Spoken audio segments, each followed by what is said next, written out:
Bonjour et bienvenue dans Voir le monde autrement, votre rendez-vous hebdomadaire pour comprendre l'actualité mondiale avec clarté, sans parti pris. Chaque semaine, nous faisons le point sur les faits marquants aux États-Unis, en Amérique latine, en Europe, en Afrique, en Asie et au Proche-Orient, pour vous offrir une vision globale, équilibrée et indépendante de l'information. Alors Chloé, que s'est-il passé cette semaine aux États-Unis d'Amérique? Le mercredi 13 août 2025, Donald Trump a menacé la Russie de « conséquences sévères » si Vladimir Poutine n'acceptait pas d'arrêter la guerre en Ukraine.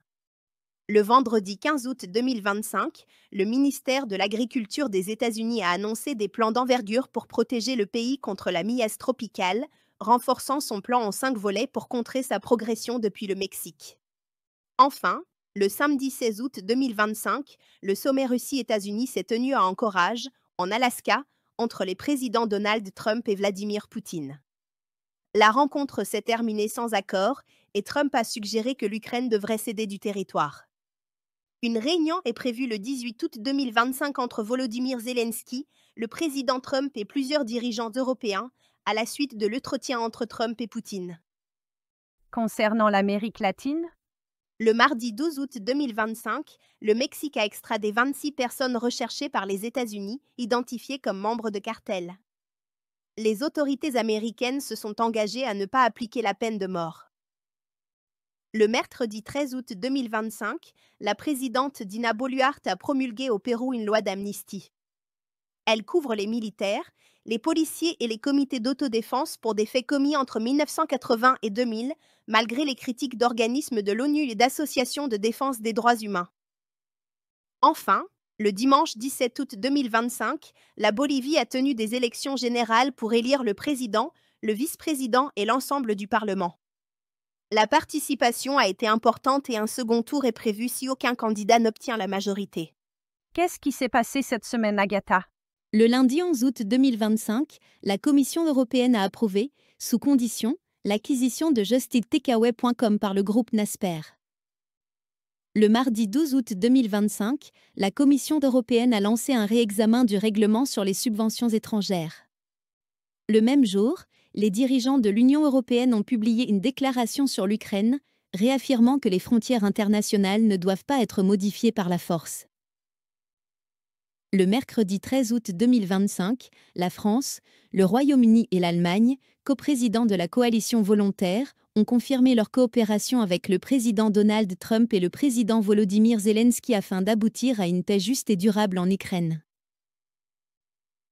Le vendredi 15 août 2025, le Centre européen de prévention et de contrôle des maladies a publié son rapport hebdomadaire sur les menaces liées aux maladies transmissibles, incluant des mises à jour sur la dengue, le virus du Nil occidental et le chikungunya pour la période du 9 au 15 août 2025.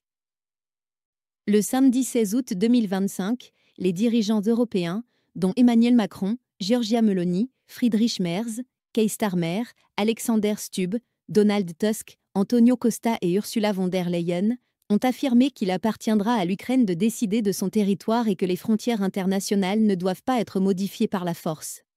Et en Afrique, Mia, quelle nouvelle marquante? Le lundi 11 août 2025, au Mali, au moins 50 militaires, dont les généraux Abbas Dembélé et Nema Sagara, sont arrêtés pour tentative de déstabilisation des institutions.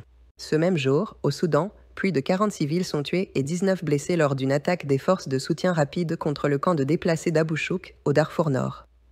Le mardi 12 août 2025, en Tunisie, le président Kais Saïed rencontre la chef du gouvernement Zahra Zafrani et appelle à une stricte application de la loi contre la corruption et à l'ouverture de dossiers sensibles. Le mercredi 13 août 2025, en Tanzanie, s'ouvre le procès pour haute trahison du chef de l'opposition Freeman Mbowe. Ce même jour, au Cameroun, le président français Emmanuel Macron reconnaît officiellement la répression menée par la France durant la guerre du Cameroun dans une lettre adressée au président Paul Biya. Le jeudi 14 août 2025, en République démocratique du Congo, des affrontements opposent l'armée congolaise et les rebelles du M23 dans l'Est, malgré l'accord de cessez-le-feu signé le 19 juillet.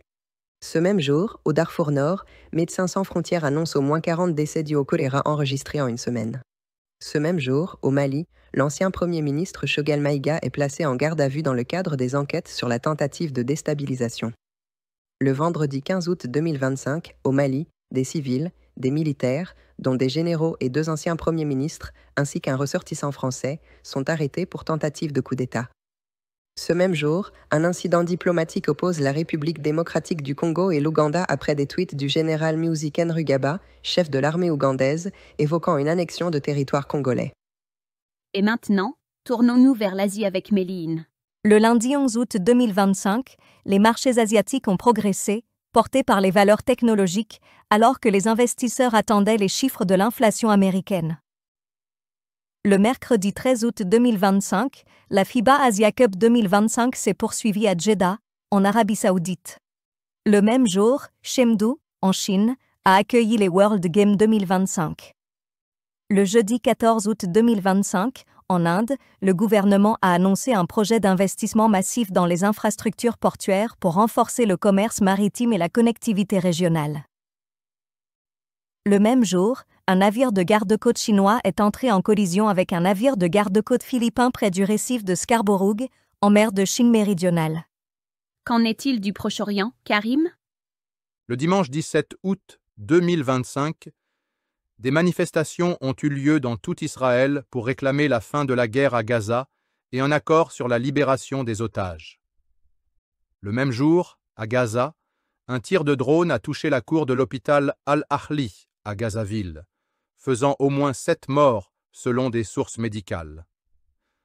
Enfin, le dimanche 17 août 2025, le Hamas a rejeté le plan israélien visant à relocaliser des habitants de Gazaville vers le sud de l'enclave. Merci de nous avoir suivis. Retrouvez-nous chaque semaine pour un nouveau point sur l'actualité mondiale. À très bientôt.